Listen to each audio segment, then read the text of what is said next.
بسم الله الرحمن الرحيم الحمد لله رب العالمين والصلاة والسلام على خير خلق الله محمد وعلى آله وأصحابه الكرام وتابعيهم بإحسان إلى يوم الدين. ربنا أرنا الحق حقا وارزقنا اتباعه وأرنا الباطل باطلا وارزقنا اجتنابه. ربنا آتنا في الدنيا حسنة وفي الآخرة حسنة وقنا عذاب النار.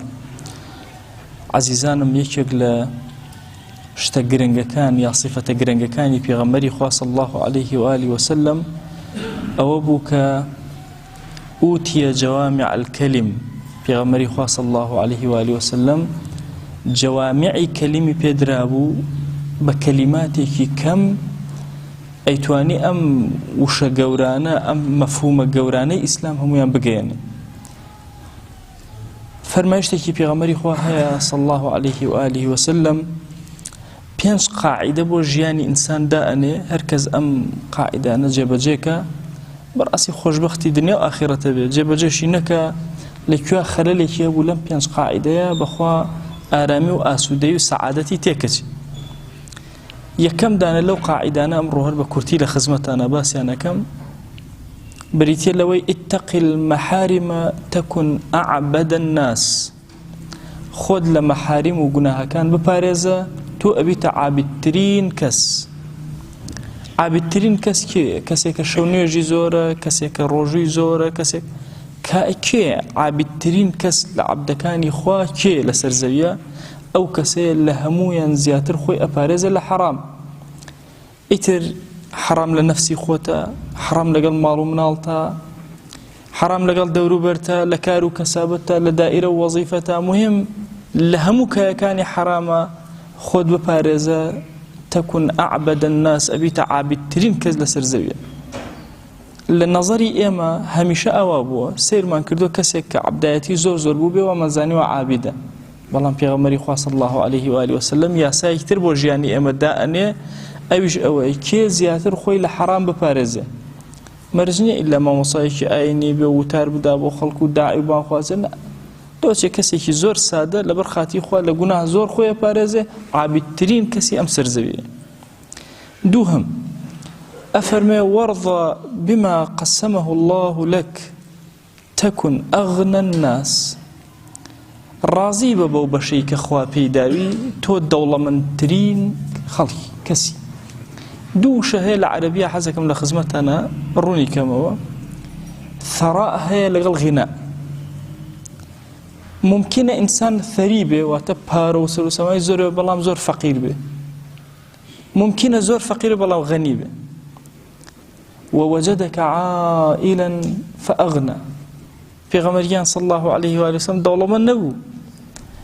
ئەفەرمێ تۆمان بێکەس، بێسەرپەرشتیکار کردە چی کردە دەوڵەمەند.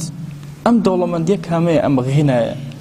هەر کەس ڕازی بوو بە بەشەکەی خۆی لە هەموو کاروبارێکە، ئەوە زۆر دەوڵەمەندە، دەوڵەمەندترین کەسە. خێزانت لێ ڕازی بە، مناڵت لێ ڕازی بە، ڕزقت لێ ڕازی بە، کارت لێ ڕازی بە، عیلمت لێ ڕازی بە. ئەگەر ڕازی نەبوویت، هەمیشەی تۆ یەکێکی لە فەقیرەکانی. لەکوێ تۆ زۆر ڕەزامەندی دەربڕی، تۆ ئەغنە الناس، دەوڵەمەندترینی خەڵک. سێهەم ئەحسن إلى جارك تكن مؤمنا. لەگەڵ دراوسێکەتە باش بە، تۆ ئیمانداری. سێرکەن سبحان الله، دین بریتە لە ئەخلاقیات و ڕەوشت. نافەرمێ ذکری زۆر کە تۆ مؤمنی، کردەوەیەکت پێ ئەڵێ لەگەڵ دراوسێکان تا باش بە، تەکون مؤمنە، تۆ کەسێکی ئیمانداری. دلیلی ئیمان کە لە دڵایە، عەقیدەی تۆ دامەزرانەکەی بریتە لە چاکایی لەگەڵ دراوسێکەتە. دراوسەی ماڵەکەت، دراوسەی دوکانەکەت، دراوسەی کارت، دراوسەی دائیرەکەت، دراوسەی پیشەکەت، هەموو جۆرەکانی دراوسێ ئیحسانیان لەگەڵا کە چاکاریان لەگەڵا بکە، تۆ کەسێکی مؤمنی. چوارەم خاڵ، چوارەم قاعدە ئەفەرمێ وأحب للناس ما تحب لنفسك تكن مسلمة. ئەوەی کە بۆ خۆت پێت خۆشە، بۆ خەڵکیش پێت خۆش بێ، بەخوا تۆ سەلامەتە بی، تۆ تۆ سەلامەت ئەبی هەم موسڵمانێکی باش هەم سەلامەت لە هەموو شتێکە قەت چاوت لەوە نەبێ لە خەڵکی بسەنیتەوە حتا قیادە و سیادە یعنی ئێمە سبحان الله نەزەرێک هەبوو لە سەحوەی ئیسلامیە نەزەرێکی هەڵا هەمیشە ئەمانویست مەسەلەن حیزبێ بگۆڕین بە حیزبێتر نەفرێ بگۆڕین بە نەفرێتر ئەمە لە سونەنی پێغەمبەرانە عەلەیهیمو سەڵات وەسەلام نەهاتووە حتا نامەکانی پێغەمبەری خوا صلی الله عليه و آله وسلم کە ناردوویەتی فەرموویەتی ئەسلم تەسلم یؤتیک الله ئەجرەکە مەڕەتەین تو لە شوێنی خۆ دانیشە بەس موسڵمان بۆ دینداری بکە هەر تۆبی بە بەڵام خواناسی بکە واتە فەردەکانی نەئەگۆڕی فکری ئەگۆڕی ئیمانی ئەگۆڕی ئەم فکرێکی خەتەرە لە ئینسانە کە حەزکەی شتی خەڵک هەر هەمووی بێنی بۆ لای خۆت نە هەرچیت بۆ خۆت پێ خۆشە حەزەکەی خۆت هەت بێ حەزکە هەموو خەڵکی هەیبێ حەزەکەی خۆت دەوڵەمەند بێ حەزکە هەموو خەڵکی دەوڵەمەند بێ حەزەکەی خۆت خاوەنی مناڵ بی حەزکە هەموو خەڵکی خاوەنی مناڵ طەبیعەتت گەورە بێ گەورە تەکون موسلیمە ئەو کاتە کەس تەماع لە کاری تۆ ناکە چوە تۆ کەسێکی تەماعی نیت کەسێک نیت چاوت لە شتی خەڵک بێ خەڵکیش چاوی لە شتی تۆ نییە ئەمە قاعدەیەکی زۆر گەورەیە ئەم چوارەمە هەمیشە بیرکەرەوە چیت بۆ خۆت پێ خۆشە لە دوعایە بۆ خۆت یەکەی خوایە ئەولادی ساڵحم بدەیتێ لەگەڵ ئەمەی خۆتە خوایە ئەولادی ساڵح بە هەموو موسڵمانان بدەین بە ئەقران و خزم و کەسوکار و نزیک خوای ڕزقی حەڵاڵم زیادکەی لەگەڵ خزم و کەسوکار و ژیان بەڕاستی لەگەڵ دەوروبەرە ژیانە ئینسان وا تەسەور کە بڵێ خۆم هەبوو بم تۆ بە هەر هەبوو بی لەناو کۆمەڵە فەقیرە هەبوونی تۆ هیچ دەورێک نابینێ دائیمە بیر لەوە کەرەوە کە مجتەمع پێکەوە بەرز بێتەوە پێکەوە هەڵسێت فکری گەورە ئینسان وەلەو کان نەشی بێ ئەگەر عەقڵێت و فکری گەورە بێ خوا زۆر ئەجری بۆ ئەنووسێ هیچ پارە و سەرۆت و سامانم نییە بەڵام طەبیعەت و دڵم ئەوهایە کە خوایان هەرچی بە من عەتاکێ بەم ئوممەتەی عەتاکە حەز ئەکەم خۆم خانوویەکی جوانمە بێ خوایە ئەم ئوممەتە هەمووی خانووی جوانیان بێ حەز ئەکەم خۆم سیارەی جوانمە بێ خوایە بە هەر هەموویان بدە ئەم طەبیعەتە زۆر گەورەیە لە ئینسانی موسڵمانە بێ ئەم حاڵەتەی هەبێ هەرچی بۆ خۆی پێخۆشە بۆ خەڵکیشی پێخۆش بێ ئەو کاتە تەکون موسلیمە ئەخیر قاعدەکە بۆمان دائەڕێژێ پێغەمبەریان صلی الله عليه وآله وسلم ئەفەرمێ لا تكثر الضحك زۆر پێمەکەنە فإن كثرة الضحك تميت القلب پێمەکەنە هەمیشە خەریکی پێکەنینی زۆری پێکەنینەکان دڵەکەت ئەمرێنێ ئێمە موسڵمان یەکێک لە صیفاتە باریزەکانمان وەسیمی ئینسانی موسڵمانە هەمیشە زەردەخەن لەسەر لێوێتی هەمیشە دڵخۆشە هەز بە ئارامی ئەکە حەز ئەکە پەخشی خۆشی دڵی خۆی بۆ سەر زەوی هەر هەمووی بڵاو کاتەوە بەڵام قەت لە حەیاتە لە ژیانە ئینسان هەوڵ نەدات ضحکی پێکەنینی لە حەدی خۆی تەجاوزکە ژیانی هەمووی بێتە لەهو لەعب و نانە ئێمە ئەوە نین کە لەهو لەعب نەکەین یاریش ئەکەین سوعبەتیش ئەکەین قسەی خۆشیش ئەکەین بەشێکە لە فەرهەنگی موسڵمانان قسەی خۆش بەشێکە لە فەرهەنگی موسڵمانان ڕووی خۆش بەشێکە لە فەرهەنگی موسڵمانان زەردەخەنە و پێکەنین بەشێکە لە فەرهەنگی موسڵمانان بەڵام ئەمە نابێتە پیشەی ئێمەی موسڵمان ئێمەی موسڵمان هەموو شتێک موقعی خۆی و جێگەی خۆی ئەدەین بۆیە ئینسان ئەبێت لە مەسەلەی پێکەنینە بەتایبەتی لە ئەمڕۆیە ئەنواع بەرامجی کۆمیدی و نازانم شتی سیر لەو کەناڵانە دروستەکرێ بۆ مەشغوڵکردنی خەڵک و کوشتنی کاتی خەڵک کاتی زێڕینی تۆ ئەکوژرێ بە ئەنواع مسلسلات و ئەنواع بوەستە لا تكثر الضحك زۆر پێمەکەنە زۆری پێکەنەکە ئەم دڵت ئەمرێنە کە دڵت مرد با لاشە جوڵە و حەرەکەی تیابێ بەڵام بێڕۆح هەبی بێڕۆح نوێژەکەی دڵت مردو ئاگات لێ نییە قورئانە خوێنی دڵت مردو ئاگات لێ نییە سەدەقە و خەیر و خەیراتەکەی ناجوڵێ حەرەکەی دڵت ناجوڵێ هەرچی گوێ لە وتاری ئاینی ئەگری ئەم حەرەکەیە کە دروست نابێ یەکێک لە هۆکارەکانی بریتێ لە زۆری پێکەنین لە ئینسانەکانە بۆیە ئێمە ئیماندار کاتەکانی خۆمان ژیانی خۆمان هەمووی تەوزیعەکەین ئیمامی عەلی ڕەزا و ڕەحمەتی خوای لێ بێ کاتەکانی خۆی بەم شێوازە تەوزیع کرد سەعاتێ بۆ خوایانی بەشێ لە کاتەکەی کردی بە سێ بەشە بەشێکی بۆ مناڵ و پەروەردەی مناڵ و خزمەتی مناڵ و کەسابەتی مناڵ بەشێکی بۆ خۆی لە بەشەکەی خۆی بەشی خەڵکی ئەدا لە بەشەکەی خۆی بەشی خەڵکی ئەدا. طبعا ئێمە هەندێک یاسا و نظام هەیە بەڕاستی ئەبێت جێبەجێکەین لە بینی خۆمانە.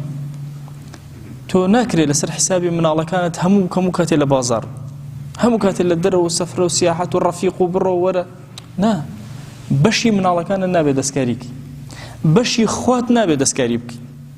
ئەوە بەشی عیبادەتە، بەشی تاعەتە، بەشی خواناسیە. ئەم سەعاتەی خۆت هەتە لەو بەشەی خۆت باباڵێن لە 24 ساعتەکە 8 ساعتی خۆتە، 8 ساعتی هی مناڵە، 8 ساعتی خوا گیانە. ئەم 8 ساعتەی خۆت 4 ساعتی بدە بە خەڵک، کاری کۆمەڵایەتی پێ بکە، لەگە خەڵکا تێکەڵ بە، ئیشی باشی پێ بکە، بڕۆ گەشتی پێ بکە، سەفرەی پێ بکە، سیاحەتی پێ بکە، نەک لە بەشی ماڵ و مناڵش بگریتەوە. تەسەورەکەن ئێمە لە زەمانێکین دۆستێک پرسیارەکە ئەڵێ ماوەسە من ئایا گوناهبار نابم، من هەموو شەیەک ساعت 12 ئەچمەوە ماڵ. چی ئەەکەی؟ وەڵڵاهی هەنە ڕەفیق و برادەرین و ئیتر ئەگەڕێن و خەڵک بەسەر ئەەکەینەوە خزم و کەس. ئەی مناڵەکانی خۆت، ئەی کەسی خۆت. کەسی ئیماندار ئەبێ بزانێت چۆن کاتەکانی تەوزیعەکە. بۆیە عەزیزانە ئەم قاعیدانەی پێغەمبەری خوا صلی الله علیه و آله وسلم بۆی داناوین 5 قاعیدەی زۆر کورت ژیان تەواو ئەکاتە ئاسوودەیی. خۆت لە گوناهەکان بپارێزە، تۆ عابیدترین کەسی، ڕازی بە بەو شتێک کە خوا پێ عەتا کردووی، لە هەموو شتێکە تۆ دەوڵەمەندترین کەسی. لەگەڵ دراوسێکان تا باش بە، تۆ ئیماندارێکی سەرڕاستی. ئەوەی کە بۆ خۆت پێت خۆشە، بۆ خەڵکی پێت خۆش بێت، تۆ مسلمانێکی کامڵی. زۆر پێمەکەنە پێکەنینی زۆر دڵەکەت ئەمرێنی. خوای گیان داوا لێ ئەکەین بە ناوی جوانت بە صیفەتی بەرزە بە ئیسمی عەظەمت لەسەر جەم گوناهەکانمان ببورە. یا ڕەبی خوایە نوێژ و ڕۆژ و تاعەت و عیبادەت و تەراویح و قورئان خوێندن و ختمەکانمان لێ قبوڵ کە. یا ڕەبی خوایە داوا لێ ئەکەین بە گەورەی خۆت لە گوناهی دایک و باوکمان ببورە. یا ڕەبی خوایە لە گوناهی براو خوشەکانمان ببورە، خوایە لە گوناهی دراوسەکانمان ببورە. یا ڕەبی پەروەردگارە لە گوناهی خێزان و مناڵ و هاوسەرمان ببورە. یا ڕەبی خوایە لە گوناهی وەچەی ئێمە ببورە پەروەردگارە تا ڕۆژی قیامەتی ئەکرەم الئەکرەمین. یا ڕەبی خوایە داوا لێ ئەکەین بە ناوی جوانت بە صیفەتی بەرزە بە ئیسمی عەظەمت هەر کەسێک خۆشەویست و حوبێکی ئێمە لە دڵیا هەیە، یا ئیلاهی داوا لێ ئەکەین بە گەورەی خۆت لە گوناهەکانیان ببورە، یا ئەکرەم الئەکرەمین. هەر کەس پیاوەتێکی لە هەموو ژیانمانە لەگەڵا کردوین، یا ڕەبی خوایە لە گوناهەکانیان ببورە، یا رب العالمین. یا ڕەبی خوایە داوا لێ ئەکەین بە ناوی جوانت بە صیفەتی بەرزە بە ئیسمی عەظەمت هەر کەس هاوکارێکی کردوین لەم مزگەوتەوە مزگەوتی ترایە کە کردومانەوە، یا ئیلاهی داوا لێ ئەکەین لە گوناهی هەمویان ببورە. یا ڕەبی خوایە ئەو دەوڵەمەندانەی هاوکاری هەژارانەکەن، یا ڕەبی خوایە بەرەکەت بەسەریانە ببارێنە. یا ڕەبی خوایە ئەوانە گیرفانی خۆیان بۆ خەڵکی ئیماندار کردوێتەوە، بۆ خەڵکی فەقیر و هەژار کردوێتەوە، یا ڕەبی خوایە تۆ بەرەکەتی ئاسمان و زەوی بەسەریانە بکەرەوە. یا ڕەبی خوایە ڕزق و ڕۆزی حەڵاڵمان زیاد کە، بەرەکەتی ئاسمان و زەوی بەسەرمانە ببارێنە. یا ڕەبی خوایە محتاجی دەستی نامەردمان مەکە، محتاجی دەستی ناکەسمان مەکە، خوایە زەلیلی سەرجێگەمان مەکە.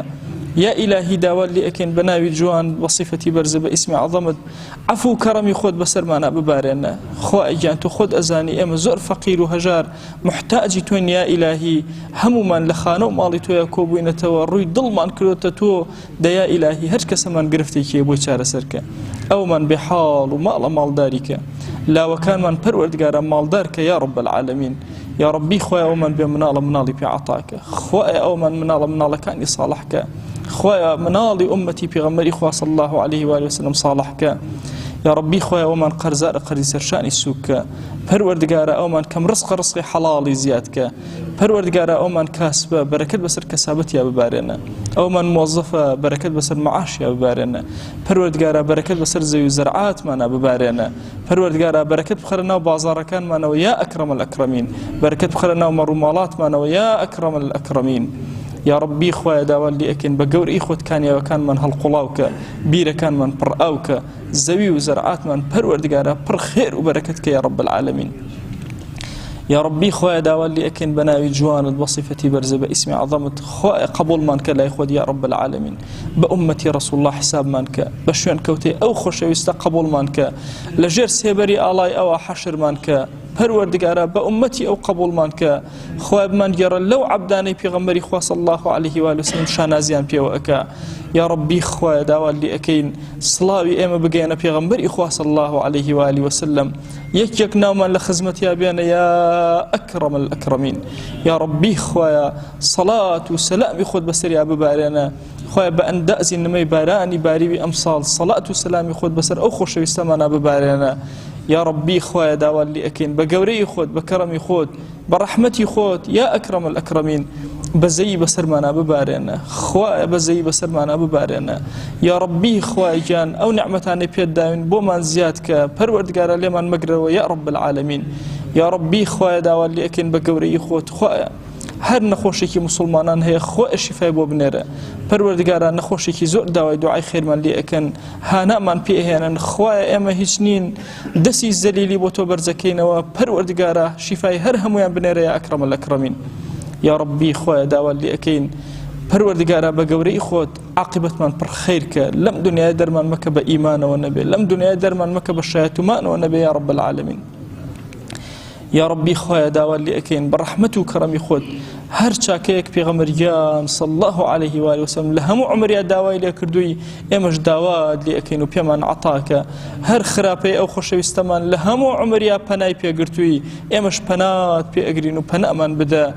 یا ربی خوای گیان ئیمانمان کامڵکە، یا ربی خوای ئەخلاقمان بەرزکە، یا ربی خوای گیان داوات لێ ئەەکەین محنەت و ناڕەحەتیەکانی ژیان پەروەردگارە ڕزگارمان کە لێ یا رب العالمین. خوایە پەنامان بدە لە مصیبەتەکان، خوایە مصیبەت مەخەرە ناو دینمانەوە یا رب العالمین.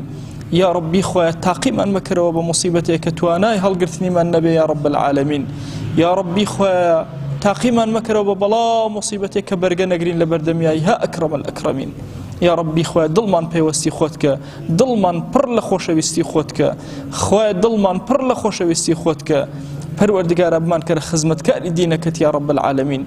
یا ربی خوای لە زاڵمان بمان پارێزە، پەروەردگارە هانا هێنین بۆ لای تۆ یا ئەکرەم الئەکرەمین، ڕەحم و بەزەی خۆت بەسەر هەژارەکانمانە ببارێنە.